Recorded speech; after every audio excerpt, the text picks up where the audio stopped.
What is up, gamers? It's Gold Demon. We are here with another Zenless Zone Zero video. Today we're going to be talking about Miyabi and why she is number one god, without question. Yeah, I'm not really sure what people expected whenever the Prydwen tier list dropped. Now, I know I haven't done a Prydwen tier list, and for those stream viewers, they know some of my reasons for not doing it. But I do want to spend today talking about why Miyabi is number one by far, and it's not close, and that this is totally fine for the game. All right, that's the thing I gotta convey to people. Miyabi being number one and staying number one is totally fine, and this is how it should be. All right, I will go into this, but first we're gonna start by reading the changelog to what Prydwen says. So this changelog is a very small update as we are waiting for 2.0 to make some bigger changes we'll have in store. Not sure what they mean by this. This could be a separate list for Deadly Assault compared to Shiryu Defense. The one reason I can think of for this specifically is Piper versus Jane. Piper performs a lot better inside of Shiryu, instead of Deadly Assault, oftentimes compared to Jane.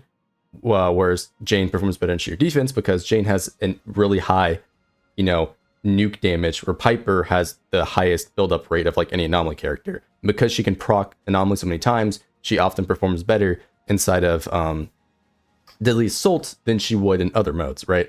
It's just the nature of the contents. There's one example of that I could think of. I'm not sure what kind of changes they want to actually implement here.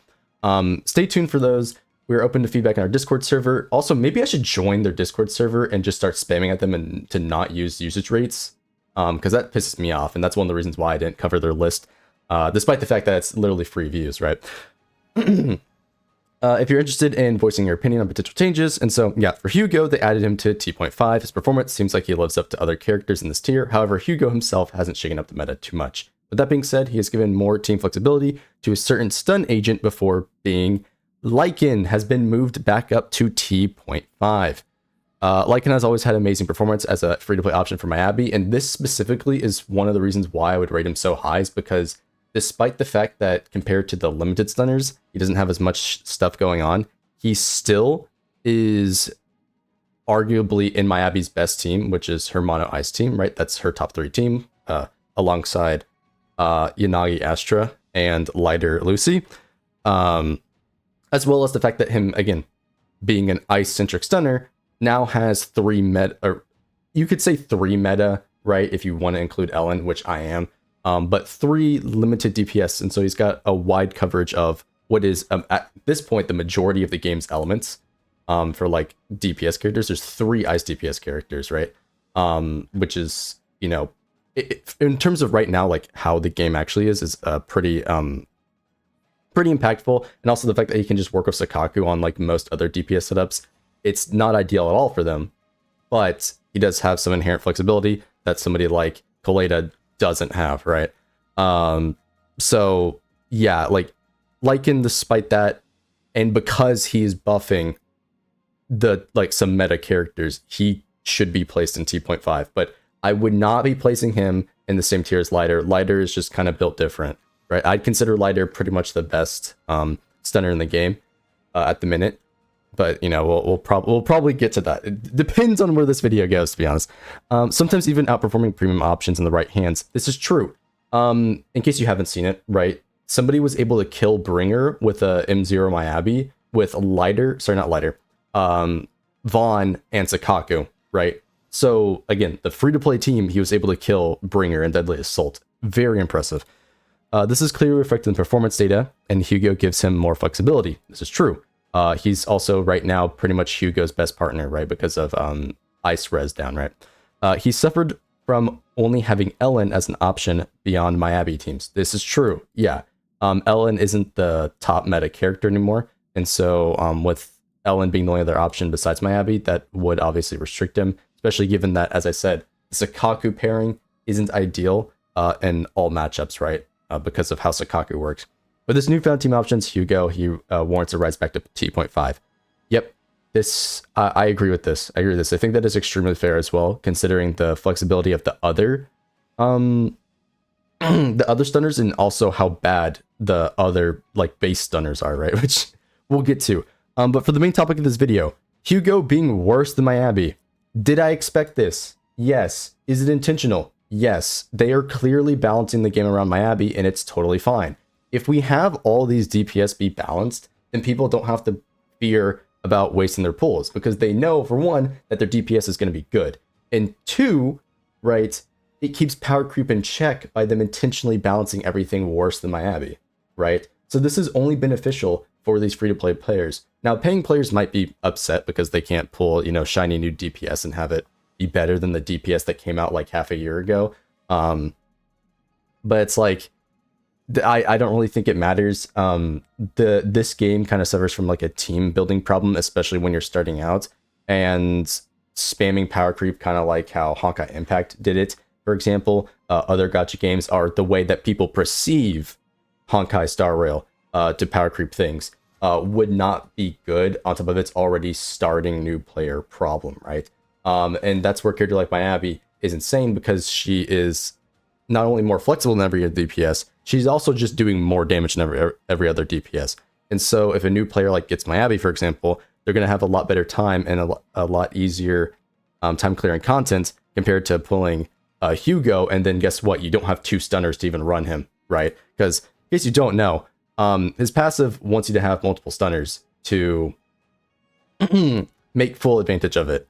I don't even know which passive it is, to be honest with you, but you want to run him with a stunner to get his bonuses. And in fact, his entire character's gimmick, right, is revolved around having the enemy be stunned. So that way you can do your finalize attack, which is, resetting their stun multiplier and doing a big chunk of nuke damage, right? And so he basically has to be ran with 2 stunners. And this is something that you cannot do when you're just starting out, right? Comparison, Sakaku is free. Lighter, you can get guaranteed from a 300, right? And now you have a team for Miyabi, right? Now you can, of course, use Sakaku, Hugo, like Lycan if you really want to, but he does prioritize the double stun comp, which is using mostly limited units. These other options are not that good. And as for Miyabi herself, right? It's not a big deal that she's this broken. It's not a big deal, right? Yi Zhuan is probably going to be on the same tier, and if she's not, again, it's totally fine, right? Because I'm under the ballpark that I'd rather not have power creep happen in the game. If we have a bunch of power creep, it's going to kind of suck, to be honest with you. I don't know how other people feel about it, but I don't want to sit here and be like, oh, great, I just pulled for, I don't know, let's use Vivian as an example. I just pulled for Vivian as an example, but then they release a new Ether anomaly character. Well, great, they're better than Vivian. Why did I pull Vivian? Like, you get into that sort of problem. So having forcing the characters to be worse than a certain standard, in like my opinion, is totally fine, as long as they still have pull value. And at least with Zenless, they've done a pretty good job, I would say, about diversifying these character kits, because if you've played these characters, most of them don't play the same, right? With the exception of like Asaba and like Ambi, right? And like maybe Bernice Vivian, but like Evelyn doesn't play the same as like Hugo. Hugo doesn't play the same as Miyabi, right? Miyabi doesn't play the same as Soldier 11. Like, these characters, for the most part, play differently. Same with the Yanagi, right? Which is honestly the problem child of Anomaly. That's a whole nother thing. But there's a reason why both Bernice and Vivian are off-field Anomaly characters, and Yanagi's the like one on-fielder that's not Miyabi. But, you know. The point is, Yanagi is over here defining what all other Anomaly characters do, right? Because they really wanted to give her a disorder buffing, but that is what it is. But yeah, in case you don't understand, like, to like give further context of why Miyabi is at the top, right?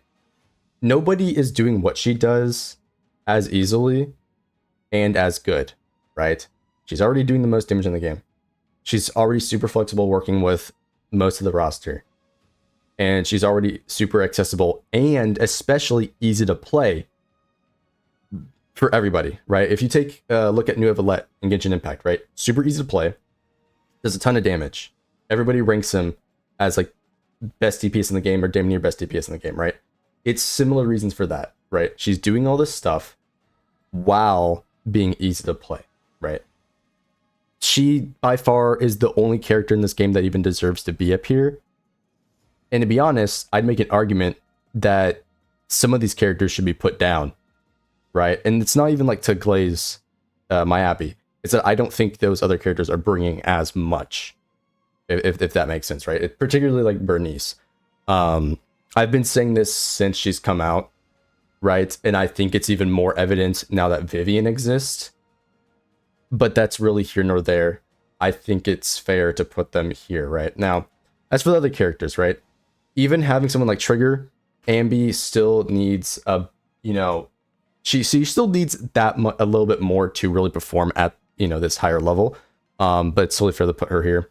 I've already mentioned my thing with Bernice, but like Bernice herself is kind of getting cannibalized by the fact that Vivian exists, right? And in my opinion, I would say it just like, if we were like pulling for her, or it's not as good of an option to pull for her as it would be some other characters, because the thing with anomaly characters, right? And I'm pretty sure most people would agree with this, is that so some of these anomaly characters are like half the unit unless you have another anomaly to work with them, right? It's Bernice, for example, is that kind of character, right? Same thing with Vivian. Is like Vivian, Bernice, they both need enablers, whether it be Jane Doe, Yanagi, Piper, to do what they do, right? I think it's made worse by Bernice because she's going to have more energy problems compared to Vivian, who can easily generate stacks off of chain combos and defensive assist, right? As well as, specifically in Jane's case, do a lot more damage than what Bernice does, right? And there's also the whole elemental pairing thing. For whatever reason, there's a bunch of enemies that are weak to either lightning or fire, and then resistant to the, you know, corresponding element. And so the pairing with Yanagi gets kind of screwed over because of the way they designed the enemies. But still, that being said, to get Bernice to function and do what she wants to do, I think it's not as accessible as someone like Vivian. But both of these characters still need somebody to enable them to do what they do, right? And so there's like zero argument to put them any higher than this. But I would argue that at least Bernice needs to be lowered, right, to this day. I've been saying this since she's, you know, come out, but that's besides the point. Evelyn is just a really strong, straightforward DPS. Nothing too much to say here. As for Hugo, right, we already talked about this. He's balanced around being worse than Miyabi. It's totally fine, right? And he's going to have a bit of a different playstyle compared to other characters because you run him in a double stun comp, right? Now, even here, they suggest the same thing I said earlier, the Lycan Sakaku. So this team is still going to work, right? But they're also going to suggest the single stun team with running Caesar or Astra Yao. We all know how strong Astra is. Also, hey Astra, what's up? So once again, this character is deserving of T0, which we can honestly jump to her off of Hugo, right? Given that Hugo's performance is still, like, he's still performing this good, even without stunner comps or double stun comps, and just performing this good in general, totally fine, good. And so like it makes sense why he's in 0.5, right? Because he is still, in my opinion, gonna be a bit more flexible than somebody like Bernice, right? And if we do jump over to Astra, it makes sense why Astra is still T0, because she's giving straight up the biggest like raw buffs, for the most part the biggest raw buffs compared to anybody else. The only downside that she has is that she's not generating energy for the team, which this isn't that big of a deal, given that you can easily burst down content, right? That's really about it. The free chain attacks for a lot of these modern characters benefit them more than that like extra 20 energy they would get from the other support supers, right? And that's the only criticism I have for her, is that I kind of wish we had the energy from her, but like it's no big deal. She's still just giving the most raw buffs, free quick assist. It's one less character you have to pay attention to, and so it plays really well with how the game is, right? And so I think Astra's completely deserving of T0. Yeah, Hugo being weaker than Miyabi makes sense. Miyabi's a Void Hunter, bisexual magician. Yes, this is true. Yeah, and that's another thing that I think it is worth mentioning, that I think it's totally fine to keep Void Hunters as a premium, this character's broken standing, right? I think that's honestly how it should be, and then balance everything around that fact. Um, Mostly because, again, we won't have to worry as much about power creep. We will already know how strong, we can kind of predict how strong a unit will be after the fact. And it's like, okay, we know this is the bar of power that we're looking at. Miyabi, we know everybody's going to be, you know, a bit weaker, or in some cases on par. That's totally cool, right? I don't really see negative about this, maybe besides the fact that like gets less money for Mihoyo, arguably, right? But even still, like, in my opinion, keeping these players, or trying to get like keeping these players in the game with the expectation that I don't have to worry as much about power creep, in my opinion, is a good thing, right? I don't know how other people feel about it, but I do think that having less power creep is generally more beneficial to the player base as a whole, specifically free-to-play players, which I am a free-to-play player, right? And that is what it is. So Caesar has fallen off a bit because she has just been replaced in a bunch of these teams because of Astra. And Astra kind of opens up these new routes for team building. Caesar's still good as a flex option, but due to how we now have, you know, two more like ideal supports, I'd say, she's less needed on like an account, right? Starting out, whenever she first came out, she was like insanely broken. But that's because we didn't have as many options to build teams with, right? We had like half as many characters. So she had a lot more use back then. And so this makes sense. The other supports, the 4-stars, I don't know why they're still doing this. Just increase Sakaku's rating. Vaughn went up because he got another option with Hugo. Sakaku also got the same option. You literally say it in your own teams and synergies tab. Okay? I don't know why they're doing this goofy shit. I don't care if she's annoying to play for some people. You can literally just animation cancel like everything she does and get better clear times than half these other characters. And she's still doing the same thing as Vaughn, buffing the top meta characters. Why is she lower than Lucy, who has basically been entirely replaced by Astra? This doesn't make any sense. I would swap these two. Not anything against Lucy. Lucy is insanely flexible and really needed for a lot of these comps, especially at a free-to-play level. But I don't see why Sakaku is T1 in comparison. She's damn near best teammate for the best character in the game, so like, I don't know what's up with that. Rena, it makes sense. You need her M1 to do anything, and then these other two, we're not going to talk about Ben. We're not talking about Ben. But yeah, as for the other characters, Lighter, it makes sense because he's covering the same thing. He's covering like all the top characters. Like there's literally like 4 of them in this list, right? If we scroll down, we got a 5th one, right? And then obviously Soldier 11 is being boosted by the fact that Lighter exists. This is the main reason she's still usable. So on and so on. Trigger is going to be doing pretty similar flexibility, affecting a bunch of top meta comps and providing, you know, similar flexibility to Lighter. In my opinion, I don't think she's as insane. On paper, she, you know, looks really insane for a lot of these people, but having her and playing her, I find myself building towards other characters more than actually building towards Trigger. I don't know if anybody else is experiencing the same thing, but I've found Trigger to not be as useful in the teams I wanted her to be in, and better in other teams. Right now, she does obviously like synergize perfectly with Ambi, but I'm kind of concerned about, you know, the wider roster of if she's going to work well in the future with these other characters, right? We'll see, but we do know that 2.0 does have a new stunner coming up, so we're getting spammed with stunners, as it seems, right? We were first getting spammed with Anomaly, now we're getting spammed with stun-based characters, right? Which is something that we need. We need more stunners. Honestly, we need more 4-star options for people to acquire, right? For like new players. But hopefully Trigger ages well. Again, we'll have to see how these aftershock mechanics and other mechanics are integrated into the game going forward, right? But I feel like, at least in my opinion, Trigger isn't as omnipresent as somebody like Astra, like Miyabi, right? To being deserving of that tier. And maybe I'm wrong. Maybe I haven't seen enough about Trigger. But again, I'm somebody who pulled for her in her weapon, and like, I'm primarily using her in the Yanagi team, which it's like pretty good. But I don't know. It doesn't feel that much stronger than some of other Yanagi's options, in my opinion, right? That's really about that.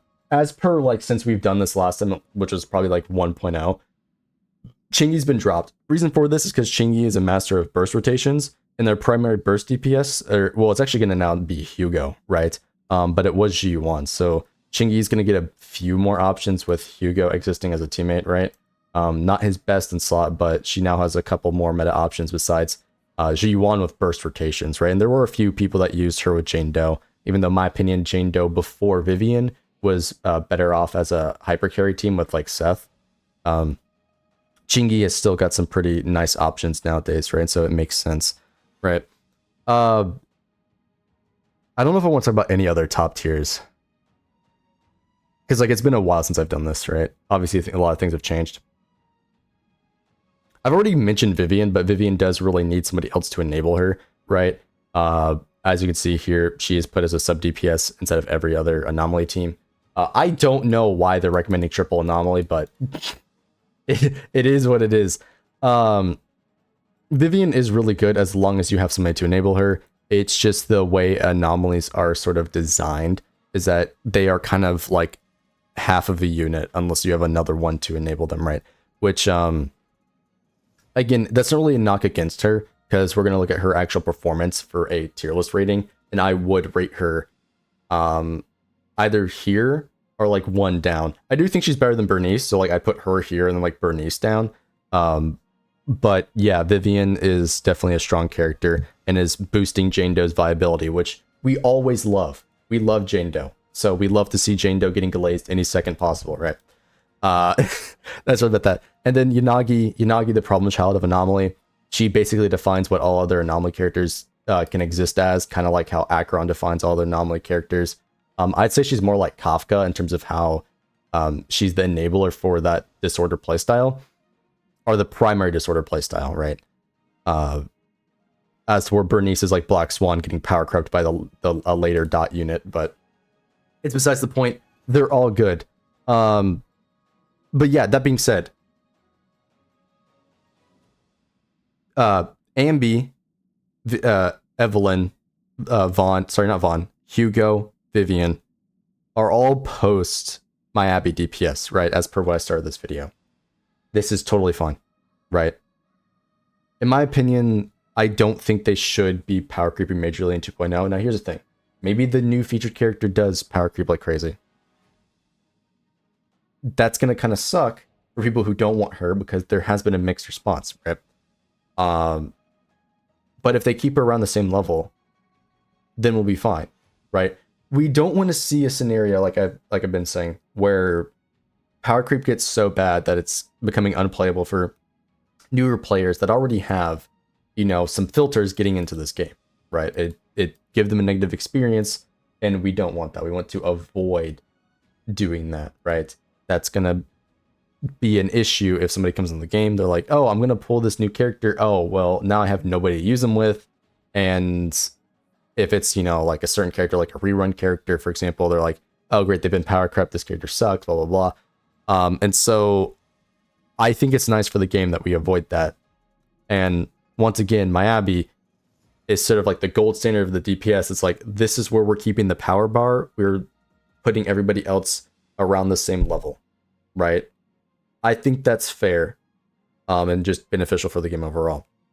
And just to reiterate the point, Miyabi is the only one doing what she does and is buffing all these teams. If like you do Miyabi, Yanagi, you can do Miyabi with Vivian, you can do Miyabi with Bernice, right? You can even do Miyabi Piper if you really want to, right? Or even Grace. Not a good option, but just saying. Great free-to-play options, right? You got access to Vaughn, Sakaku, right? You can use Lucy with Lighter. You can even do, as you saw in, you know, one of the images here, you can do Trigger Yanagi, right? Hell, you can even somehow throw Chingy on the team if you really want to force her in there, right? Like, She works with all these characters, right? Very, very accessible.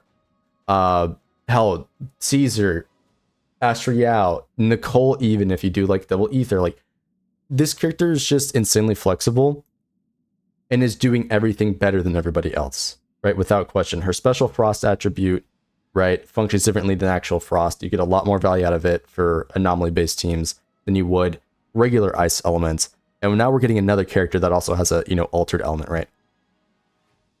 Like, Miyabi is doing all this while being easy to play, right? Nobody compares to her. I've seen some people trying to say, like, Vivian, for example, is, T0 or something like that. No. As I've said, Vivian, Bernice, they need an enabler to do what they do. Miyabi does it all, and easily, right? That is the difference, right? If Miyabi's damage was lower by like even 10%, I'd still be putting her in T0 by herself because nobody else is doing that, right? Sure, Evelyn's a really good DPS, right? Does a ton of damage, but she's not doing all this stuff that Miyabi's doing. And she also feels a bit, goofy to play in my opinion, right? Compared to like Ambi, where it's just you spam normal attack, and then once you see your 3 marks, you just, spam skill like 3 times and just repeat, right? And so even if there's a character like Hugo can perform on the same level, he's not as flexible as Miyabi at all, and won't be unless they start doing a bunch of more synergistic stunners, which again, we are getting a new stunner in 2.0, so maybe Hugo, given this new stunner, is going to be Miyabi level, right? Who knows? I'm not saying it's impossible, but I'm just saying that I don't see any problems with them balancing the game around Miyabi, and I think Miyabi is easily deserving of this T0 performance without question, and that these other characters aren't matching it because they're either not as flexible or they need somebody else to do what they do, right? As to where Miyabi does it all just flat out, right? But yeah, I think I've said enough on this topic. Again, I could go all day. I could do like actual like essay piece if we really wanted to on like why Miyabi is where she is, but I just think it's worth. I just thought it would be a little bit interesting to talk about the meta and this new Prydwen tier list, given that once again that Hugo is rated where he is, right? And they even say here this tier list is focused on agent's ability to clear within 150 seconds out of the 300 seconds and need to take all rewards. This is sheer defense and deadly assault, right? They talk about skills, which some units are not easily executed, but boost certain agents' powers budget substantially, right? And so on, right? Like, I don't have to read all this in this video specifically because I've done it like 50 times in every other video. But I bring this up because if you've played the game, pay attention to how these characters work, or look even online, you're going to see the same opinions reflected across most people and how these characters actually function, right? Miyabi is standalone at the top for DPS, and most of the characters are on this bar, right? That's like the main point of this video. And it makes perfect sense why, with how she functions and the game's current state, right? We'll see what happens going forward, but at least those are my thoughts on this topic, and I just thought this would be an interesting video. I do want to know your guys' thoughts down below. I probably spent enough time. It's been like 30 minutes into the video talking about this, but the main point being that it makes sense Miyabi's at the top. Most of these character ratings make sense. I'd argue a few of them here or there. And yeah, that's really about it. Like, subscribe, check me out on Twitch, and I'll see you in the next one. Peace.